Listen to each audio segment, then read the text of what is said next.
Dear students, today we are going to discuss the part B of unit number 5, and that is phase equilibrium.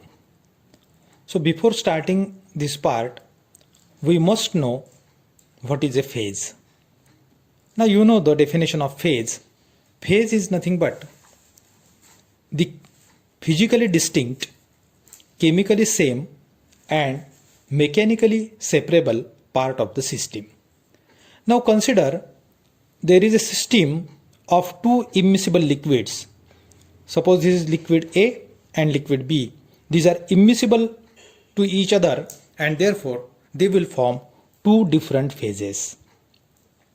Now in this condition there is very important law which is called as Nernst distribution law.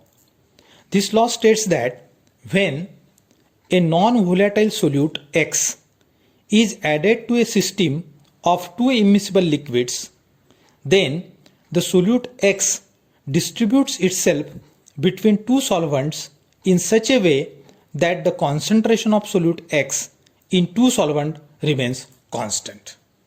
Now to understand this law, suppose there is a solute X which we are going to add in this system. Now this solute is soluble in both solvents A and B. Then it will distribute itself between these two solvents. Some part of that X will go in A and some part of that X will go in B. But the ratio of its concentration in both the solvent remains constant. This is nothing but the Nernst distribution law. Therefore, there will be concentration of X in A, solvent A, upon concentration of X in B is equal to K. And this K can be written as Kd, which is known as distribution constant or partition coefficient. So Nernst distribution law can be written in equation C of A, that is concentration of A, upon concentration of B equal to Kd. This is called as the Nernst distribution law.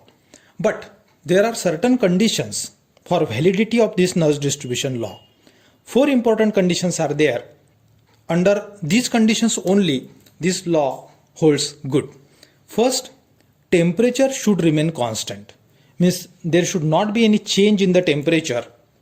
Second, solute should not associate or dissociate. Some solutes get dimerized, polymerized in solvents. So that should not happen. So solute should not associate or dissociate. Third, the solution should be dilute. The solution should be very dilute.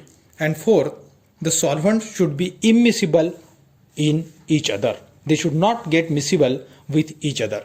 So these are the four important conditions under which this law holds good. So this is all about the definition and statement of Nernst distribution law.